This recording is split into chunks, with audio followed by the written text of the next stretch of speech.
Thanks very much for staying with us. Time now for Eye on Africa with me, Georgia Calvin-Smith. Tonight, suspected Islamist militants kill at least 18 during a raid on a restaurant in Burkina Faso's capital. It comes a little over a year after a similar fatal attack on a cafe situated only 200 metres away. Also, hundreds of victims are killed and more than 2,000 left homeless by heavy flooding in Sierra Leone's capital of Freetown. And Kenya's leader, Uhuru Kenyatta, calls for peace going forward. This after his victory in last week's presidential elections. His then rival, Raila Odinga, continues to insist that his loss was down to fraud and had called for a stay-at-home protest on Monday. But many Kenyans don't seem too keen. But first, several children are reportedly amongst the 18 killed in an apparent terror attack in Ouagadougou on Sunday night. Armed suspected Islamist militants raided the Aziz Istanbul restaurant in the centre of the Burkina Bay capital. A gunfight broke out after the site was surrounded by security forces who, after 7 hours, eventually fatally shot both gunmen. Several foreigners numbered amongst the victims of violence that bore echoes of a similar attack in Ouagadougou in January 2016. That was on another cafe situated only metres away from the site hit on Sunday. The 2016 attack saw 30 people killed. The government's declared 3 days of mourning following this latest violence. Our Sarah Sisman brings us more from Ouagadougou. 24 hours after the attack, Ouagadougou is shocked. I'm actually 100 meters away from the Aziz restaurant where the attack took place last night. It's a usually very crowded and very lively area where people from all nationalities come to party. But tonight, the area is completely locked down by police forces and silent. Last night, 2 assailants arrived on motorbikes and shot dead 18 people. We now know there were 8 foreigners, among them citizens from France, Canada, Lebanon, Nigeria, Senegal, Turkey, and also 7 locals. A night of horror where about 40 people were taken hostage by the 2 terrorists and were liberated only at the early morning. Population is under shock 1 year and a half after another attack in the same area that made 70 victims.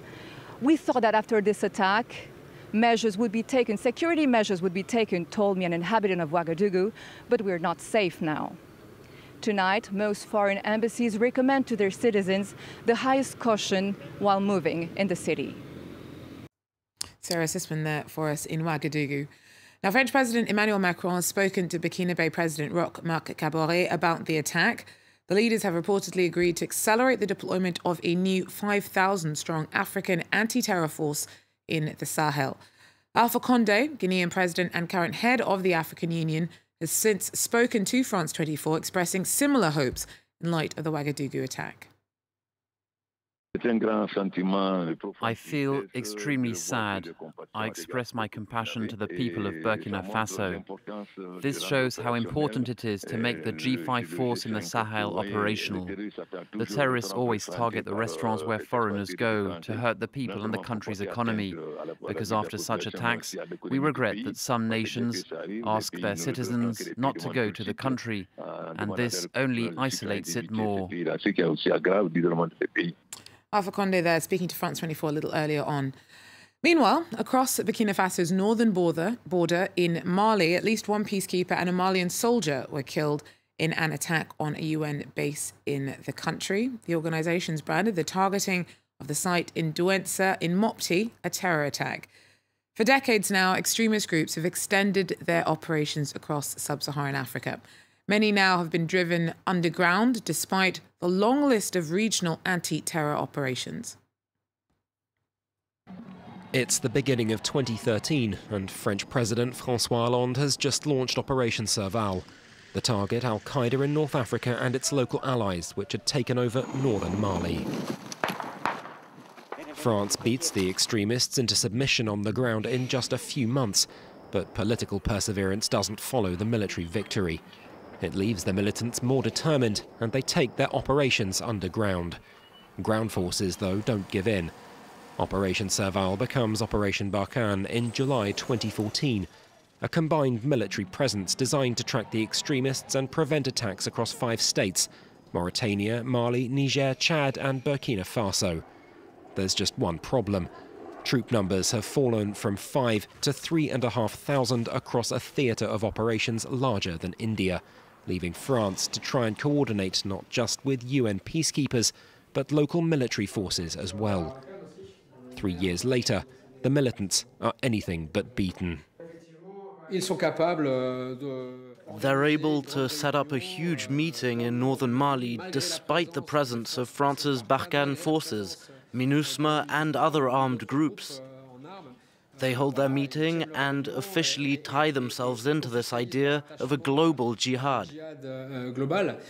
July 2nd this year, and the sub-Saharan G5 launches in Bamako with French President Emmanuel Macron in attendance. Its aim? Building a 5,000-strong force of troops from all the nations covered by Operation Barkhane. The work's certainly not for the faint of heart. Each of these countries are among the poorest in the world, ravaged by arms trafficking, drugs and people smuggling, all areas that fund international terror. Emergency services worked through Monday in a bid to get to people who may still be trapped in rubble caused by intense flooding and fatal mudslides that claimed over 310 lives in Freetown. Over 2,000 people lost their homes in Monday morning's disaster. There are fears the death toll could rise as eyewitnesses say that many morgues in the Sierra Leone's capital are already at capacity. The government's declared a national emergency. Abubakar Tawale is from the Red Cross and in Freetown. He tells us more about the humanitarian struggle ahead. Given the fact that the search for people that have been affected, or the search for people that are believed to be still under the rubble of the mud from the landslide and from the collapsed buildings, it is still a priority for rescue officials and all agencies involved, including the Red Cross, to continue to do the search and recovery of bodies. But also very important now and urgent is the survivors, some of whom have sustained injuries that are now in hospitals that also require support, necessary support that relates to their well-being.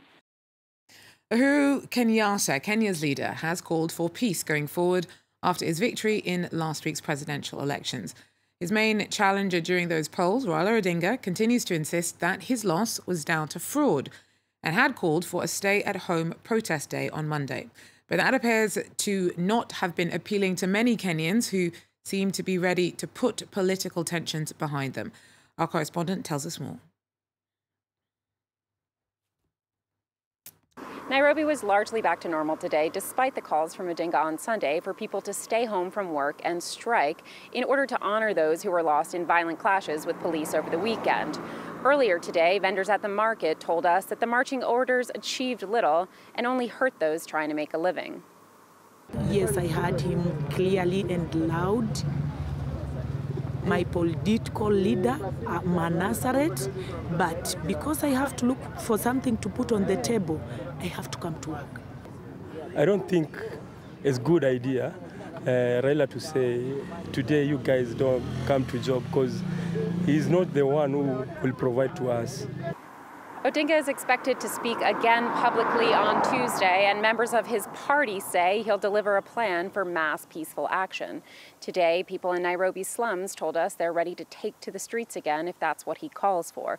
But he's under huge international pressure to concede defeat to President Uhuru Kenyatta, who international elections monitors say won the election last week fair and square. So far, though, he's shown no signs that he'll plan to concede the election, and we expect to see his supporters back out in the street later this week. Julia Steers there for us. Now, Zambia's top opposition leader, Hakainde Hichilema, pled not guilty to accusations of treason in court in Lusaka on Monday. The leader of the UPND was arrested in April and charged after his convoy failed to make way for President Edgar Lungu's motorcade. Now, the indictment was later amended to say that Hichilema had plotted to unseat the government. His treatment raised political tensions in the country, and his supporters accused the government of harassment. There are hopes, though, that Hichilema may see charges against him dropped later this week as part of a deal brokered by the Commonwealth Secretary-General. And finally, an Egyptian table tennis player, Asa Omar, emerged as the winner of the 6th edition of the Nigeria International Table Tennis Federation Challenge. The tournament's part of a push to develop the game on the continent and wrapped up in Lagos over the weekend. 22 countries in all took part, but some locals were disappointed that more Africans didn't make it to the finals. Nigeria's top seed, Aruna Quadri, crashed out of the tournament after having been defeated by another Nigerian player during the quarter-final stage. Well, that's it for Eye on Africa for now. Thanks very much for joining us. Do so again. Take care.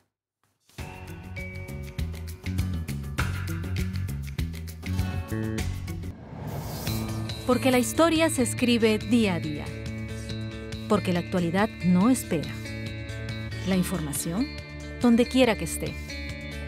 En cualquier circunstancia. Todos los temas. Para entender el mundo. Para imaginar el mundo. France 24. Una mirada diferente. A partir del 26 de septiembre, en español.